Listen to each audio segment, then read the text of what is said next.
ये जो 28 question LPP से है दोस्त, जो सेक्शन सी के क्वेश्चन को देख रहे हैं, ऑल क्वेश्चन 3 मार्क के हैं, पहले भी बात हो चुका है। अब ये जो क्वेश्चन आपके सामने है दोस्त, हर साल आता है एलपीपी, हर साल आता है दोस्त, इस साल भी आया था। अभी जो प्रेजेंट टाइम में एग्जाम होने वाला है मेरे दोस्त, इससे भी इस साल भी आएगा। अब किस टाइप का आएगा ये तो कहना मुश्किल है, लेकिन देखिए जो 2024-25 में आया था बोर्ड एग्जाम में, कुछ ऐसा आया था मेरे दोस्त।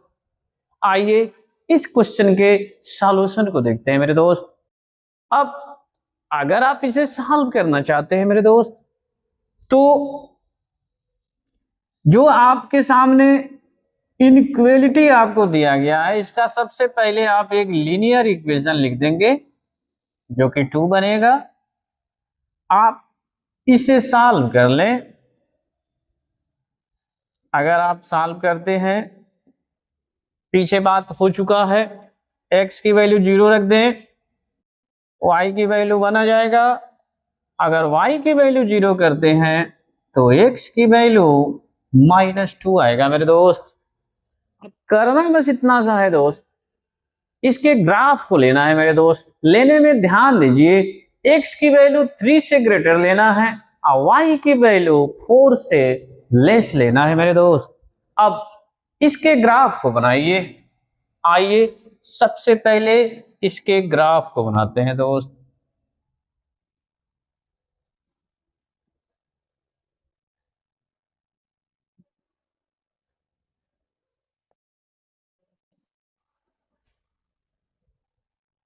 कैसे बना लेंगे, पॉइंट लिख दें,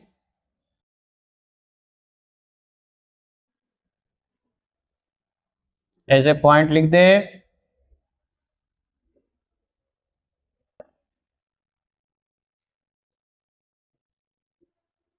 अब लिखने के बाद हम ग्राफिंग करेंगे मेरे दोस्त। आइए इसके बारे में करते हैं।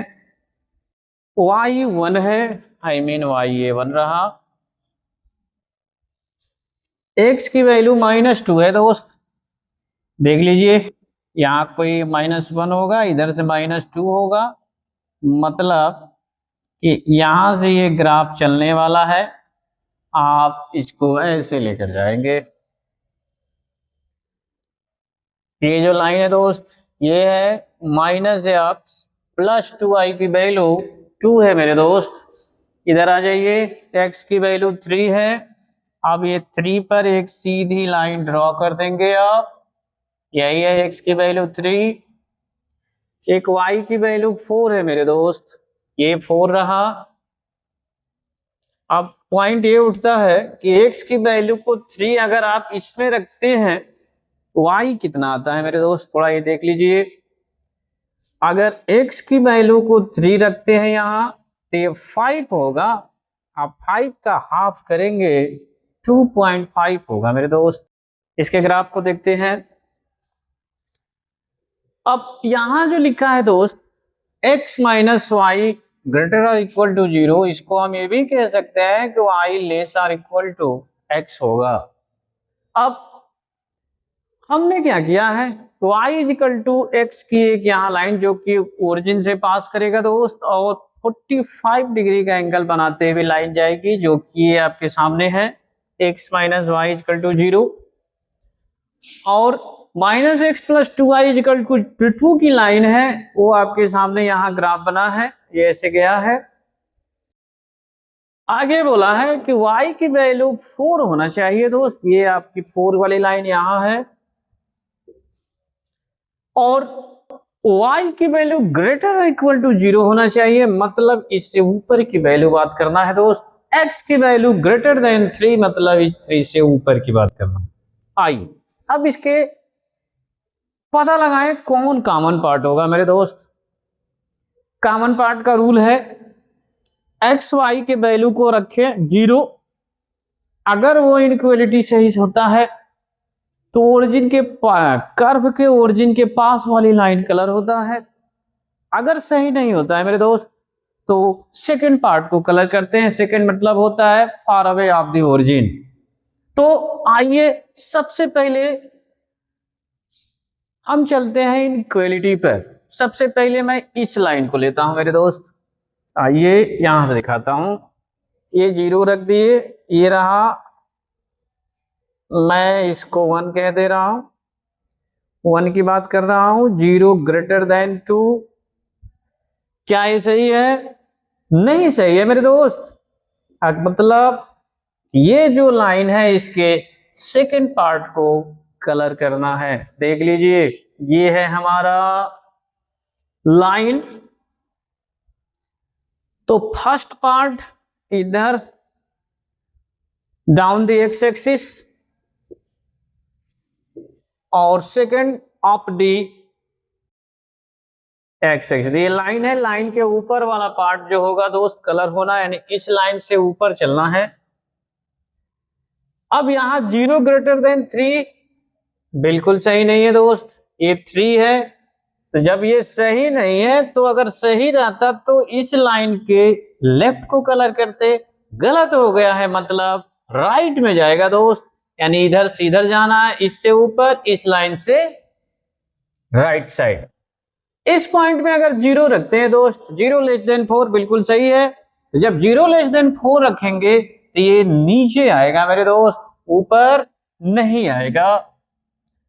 अब आपके सामने जो कॉमन पार्ट आप देख पा रहे होंगे दोस्त, आपके सामने कुछ ऐसा दिखेगा। ये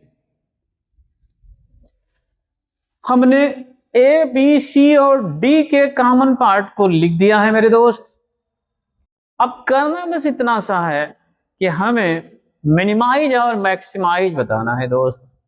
मिनिमाइज मैक्सिमाइज को मैं इस पॉइंट तक यहां मैं बता देता हूं दोस्त, इतने दूर में देखिए, यहां पर लिख देंगे कॉर्नर पॉइंट। यहां जेड की वैल्यू होगा जो कि x माइनस 5y होगा। कॉर्नर पॉइंट ग्राफ को देख पा रहे होंगे, पहले ये लिखते हैं जो कि 3 2 माइनस 5 है दोस्त। आइए उठा के वैल्यू यहां रख दे, तो ये होगा 3, यहां देख लेते हैं दोस्त। इसको जब यहां रखेंगे ये होगा 12.5। अगर मैं इसमें से माइनस कर देता हूं तो ये होगा 9.5 होगा मेरे दोस्त। अब b के वैल्यू को लिख ले जो कि 3 है, रख दे यहां पर 3 माइनस 15 जो कि माइनस 12 होगा मेरे दोस्त। c की वैल्यू को लेते हैं 4 यहां रख दे 4, ये रहा 4, आई रहा 20 जो कि माइनस 16 होगा। d के वैल्यू को रख दे, देखिए यहां d है 6 4। अब 6 4 को उठाकर इस पॉइंट में रखे दोस्त, ये रहा 6, ये रहा 4 इंटू 5 20 जो कि माइनस 14 होगा। अब क्वेश्चन में देख ले दोस्त, हमसे पूछा गया है मिनिमम वैल्यू क्या होगा दोस्त। अब इसमें से सबसे कम वैल्यू जो आप देख पा रहे हैं माइनस 16 है, मतलब कि आपके सामने जो इस ग्राफ की मिनिमम वैल्यू होगा वो कितना होगा, माइनस 16 होगा। लास्ट लाइन दोस्त बस इतना ही कहना है कि the minimum value of the objective function is minus 16।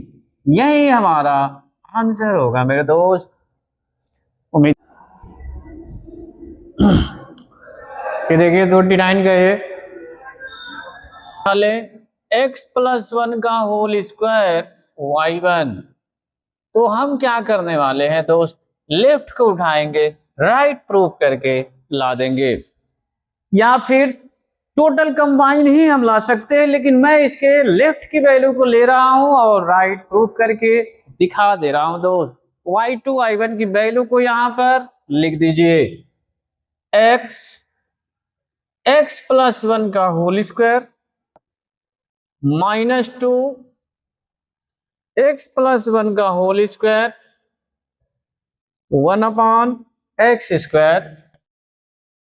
यहां पर आ जाइए, x + 1 का होल स्क्वायर, y1 है 2/x + 1 - 1/x। अब इसे सॉल्व करते हैं। x + 1 का होल स्क्वायर, इसका एलसीएम ले लेंगे। यहां आपको मिलेगा -2x², x + 1 का होल स्क्वायर। यहां आ जाइए, x + 1 का होल स्क्वायर, x + 1, ये रहा 2x -x -1। अब इजली आप देख लें, ये कैंसिल हो जाएगा, यहां पर मात्र ये 1x बचेगा। अब इसे सॉल्व कर दे, एक्सप्लेन दे दे। x² 2x + 1, यहां केवल x बचा है। इधर आ जाइए, x - 1 x + 1/x। अब x सेम है, इसे सॉल्व कर देते हैं, तो -x² + 2x + 1। इधर आते हैं, x² - 1 होगा, x² से x², 1 से 1 कैंसिल होगा दोस्त। 2x में 2 से डिवाइड दे देंगे, 2 हो जाएगा। मतलब कि हमने वेरीफाई किया x + 1 का होल स्क्वायर,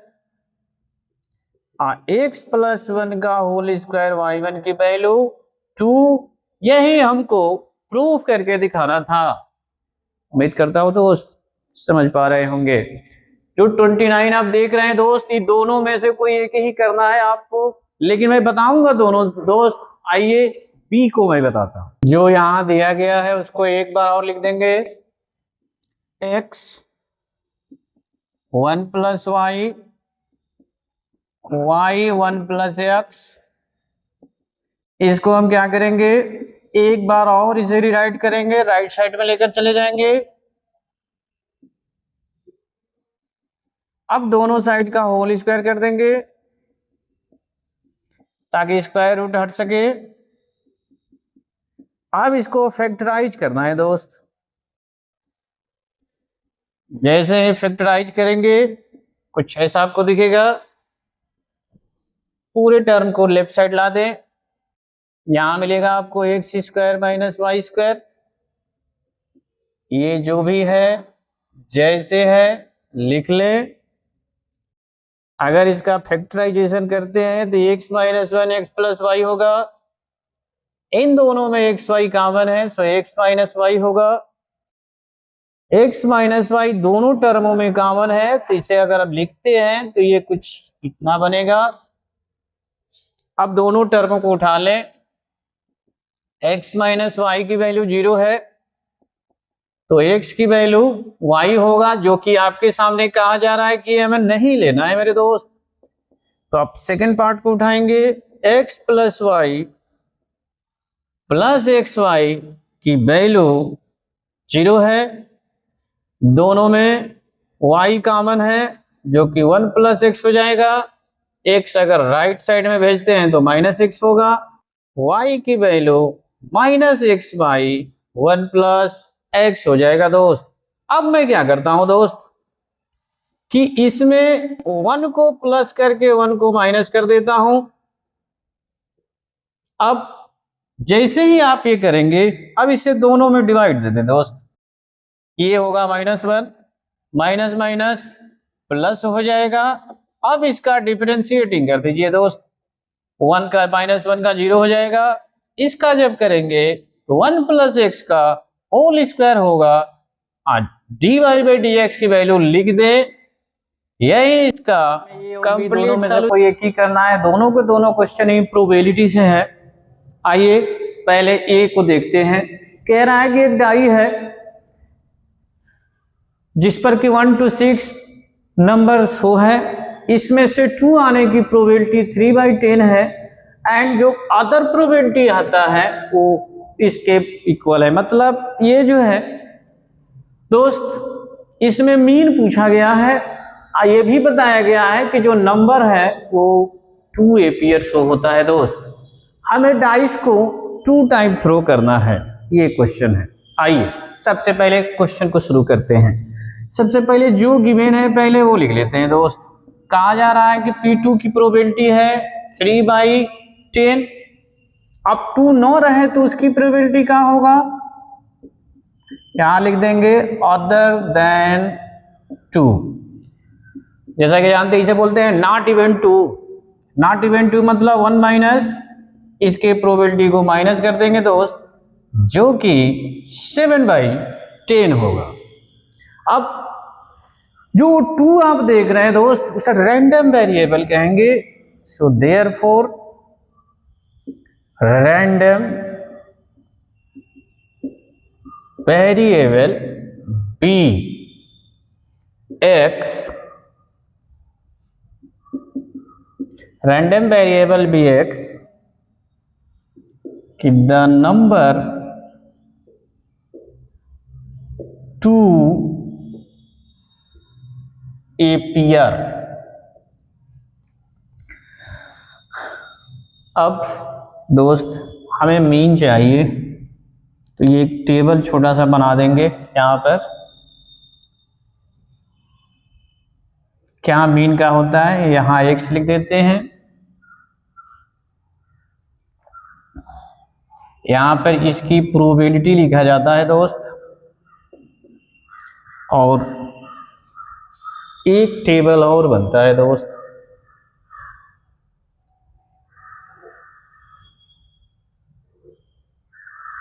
ये होता है x px। सबसे पहले दोस्त पहले नंबर को उठाते हैं 0। 0 का मतलब है कि उसमें 2 न हो मेरे दोस्त। 2 न हो का मतलब 2 टाइम सबको करना है, तो 2 यदि न हो तो कौन नंबर होगा दोस्त, अदर नंबर होगा। अदर नंबर की प्रोबेबिलिटी आप ऑलरेडी निकाल चुके हैं, 7/10 होगा। 2 टाइम थ्रो का 2 टाइम का देना है तो एक होगा 7/10, अनदर होगा 7/10, मतलब 49/100 होगा दोस्त। अब x px निकालना है तो 0 से जब मल्टीप्लाई कर देंगे दोस्त 0 ही होगा। थोड़ा सा इसको मैं क्या करता हूं, थोड़ा छोटा कर देता हूं दोस्त। अब 1 को ले लीजिए। 1 का मतलब है कि 2 अगर होता है तो दूसरी बार में 2 नहीं होगा, और पहली बार में 2 नहीं होता है तो दूसरी बार में 2 होगा, मतलब टोटल 2 इवेंट हो रहे हैं दोस्त। तो आप क्या करें, एक होगा हमारा 3/10, दूसरा होगा 7/10। 2 टाइम हो रहा है तो 2 से मल्टीप्लाई कर देंगे। अब देख ले कितना हो रहा है, ये होगा 42/100। 1 से मल्टीप्लाई आप करते हैं तो 42/100 होगा। अब आ जाइए 2 पर। 2 का मतलब है कि अब जो दोनों फेंके हैं हम, दोनों बार ही 2 ही आए, तो 1 टाइम में 2 जो आ रहा है वो 3/10 है, सेकंड वाले में भी 3/10 रहेगा, मतलब 9/100 होगा दोस्त। अब x px चाहिए, 2 से इसमें मल्टीप्लाई कर देंगे, ये होगा 18/100 होगा दोस्त। अब इस टेबल को जैसे ही आप कंप्लीट करेंगे आपका मीन का सॉल्यूशन आ जाएगा। मीन का फार्मूला होता है दोस्त, मीन ये होता है series x px। x px होता है दोस्त, निकाल दे भाई लोग, सबको प्लस कर दे। तो 0, 42/100, 18/100 सॉल्व कर दें, ये 0 होगा, ये 6 होगा, 100 होगा, यानी मीन की वैल्यू होगा 0.6। यही इसका आंसर होगा दोस्त। तो उम्मीद करता हूं आपको ये क्वेश्चन समझ में आ रहे होंगे। एक बार और थोड़ा सा हिंट करना चाहूंगा दोस्त, ये मीन का क्वेश्चन है प्रोबेबिलिटी में, क्वेश्चन कहा गया है कि एक डाई है जिसको 1 to 6 तक उसका नंबर है, 2 आने की प्रोबेबिलिटी 3/10 है। अब इसमें दो कंडीशन है दोस्त, एक तो 2 आ रहा है, एक अदर नंबर आ रहा है, तो दोनों मिला करके हमें इसकी मीन बताना है, लेकिन थ्रो हमको करना है 2 टाइम करना है दोस्त। तो सबसे पहला काम करेंगे कि जो दिया गया है गिवन है, हमको 2 की प्रोबेबिलिटी वो लिख लेंगे। अगर अदर नंबर आता है तो कितना होगा, 1 में से इसको माइनस कर देंगे। अब हमने कहा कि x जो है रैंडम वेरिएबल है, किस टाइप का है, जो कि नंबर 2 को अपीयर करता है। अब इसके लिए हमने क्या किया कि यहाँ पे एक टेबल छोटा सा बनाया हूं, ये रैंडम वेरिएबल का है, ये प्रोबेबिलिटी का है उस रैंडम वेरिएबल का, और ये है x p x की वैल्यू पहले 0 में लिया हूं। 0 का मीनिंग ये रहा है कि उसमें 2 ना आए, 2 नहीं आएगा तो दोनों बार तो थ्रो करेंगे तो अदर नंबर आने तभी 2 नहीं आएगा। तो अदर के लिए यहाँ 7/10 निकाले हैं, तो 7/10 को सॉल्व कर देंगे जो कि 49/100 होगा। 0 से मल्टीप्लाई करेंगे 0 बन जाएगा। 1 का मतलब है कि अगर पहली बार में 2 आता है तो दूसरी बार फेंकने पर 2 ना आए, या पहली बार अदर नंबर आए तो दूसरी बार 2 आ जाए, टोटल 2 मार इवेंट होगा। ये 2 से हमने मल्टीप्लाई कर दिया है। अगर पहली बार में आता है तो 3/10, दूसरी बार आता है 7/10। 2 आने का 3/10 है, 9 आने का 7/10 है, सॉल्व करेंगे इतना होगा। अब 2 है, x की वैल्यू 2 का मतलब है कि दोनों बार फेंके, दोनों का दोनों बार 3 ही आता है, 2 ही आता है, तो 2 आने की प्रोबेबिलिटी जो दिया गया है यूज करेंगे। हमारा मीन का फार्मूला होता है दोस्त x p x होता है। अब सारे को प्लस कर दे, जो आएगा यही हमारा आंसर होगा। कहा जा रहा है 2 डाई को थ्रो किया गया है, उसमें ए और बी 2 इवेंट है। ए है जो कि दोनों का +9 है, बी जो है 3 नहीं होना चाहिए, मतलब कि 9 का मतलब पहले इवेंट ए लिखेंगे दोस्त। ए का मतलब है sum of number on die P9, तो ए हो गया 3 6 4 5 5 4 6 3। अब इसकी प्रोबेबिलिटी क्या होगा, Na/Ns होगा दोस्त।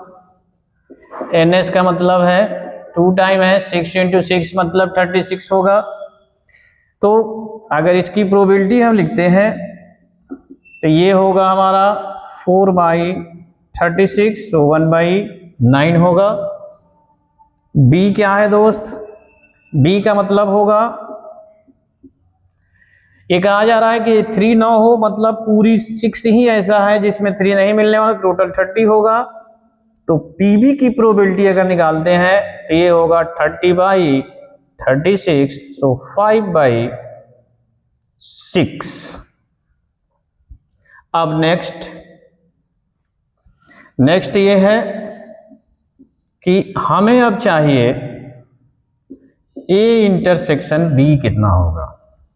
इसमें 3 जो ना है आप देख लें, इसमें 3 है, इसमें 3 है, ये 2 में 3 नहीं है, मतलब एक 4 5 बनेगा और एक 5 4 बनेगा। मतलब कि यहाँ पर इसकी वैल्यू जो मिलने वाली है हमको 2 मिलने वाली है, तो PA इंटरसेक्शन B की वैल्यू निकालते हैं 2/36 होगा, जो कि 1/18 होगा। अब नेक्स्ट क्रम में हमको इंडिपेंडेंट शो कराना है दोस्त, है कि नहीं। सो PA इंटू PB की वैल्यू निकालेंगे। PA है हमारा 1/9, अब PB है 5/9, जो कि 5/81 होगा, जो कि आप इजीली देख पा रहे हैं कि ये इंटरसेक्शन B की जो वैल्यू होगा वो PA इंटू PB के इक्वल नहीं हो रहा है दोस्त। मतलब कि event A and BB not independent events। तो अभी एक टर्म और इसमें पूछा गया है कि बताइए ये है कि ये है, इसकी भी जांच कर देते हैं। एक्सक्लूसिव बताने के लिए ये जो वैल्यू है 5 होना चाहिए, जो कि ये भी नहीं है। इससे ये वेरीफाई होता है कि both events are not mutually exclusive. दोस्त ये जो क्वेश्चन था प्रोबेबिलिटी का था, इसमें कहा जा रहा है कि जो ये इवेंट है दोनों नंबरों का सम 9 है, बी जो है बस 3 नहीं होना चाहिए और सारा नंबर होना चाहिए, 3 टोटल 6 ही होगा। तो हमने क्या किया कि पहले 6 निकाला, 6 के 4 ही ऑप्शन है जैसे 6 बन रहे हैं, हमने इसकी प्रोबेबिलिटी फाइंड कर दिया है।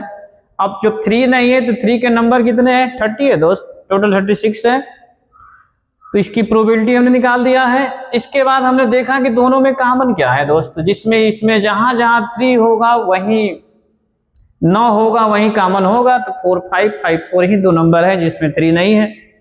अब जब कॉमन है तो यहां से हमने इसकी प्रोबेबिलिटी निकाल दिया, हमने देखा कि ये दोनों वैल्यू सेम नहीं हो पा रहा है। इंडिपेंडेंट इवेंट होने के लिए पी ए इंटरसेक्शन बी की value P A into P B होना चाहिए, जो कि हो नहीं पा रहा है, मतलब ये इंडिपेंडेंट नहीं है। अब ए इंटरसेक्शन बी की वैल्यू 5 होना चाहिए, तभी म्यूचुअली एक्सक्लूसिव कहेंगे। यहां पर ये 5 नहीं हो रहा है मेरे दोस्त, देख लीजिए ये 4 5 5 4 है, ये दो इवेंट आपके सामने है दोस्त।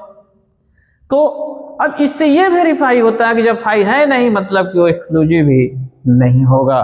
उम्मीद करता हूं दोस्त सेक्शन 3 का लास्ट क्वेश्चन जो कि इंटीग्रल से रिलेटेड है। अब जैसे इस क्वेश्चन को आप देख रहे होंगे, ये इंडेफिनिट क्वेश्चन का इंडेफिनिट इंटीग्रल का क्वेश्चन है दोस्त।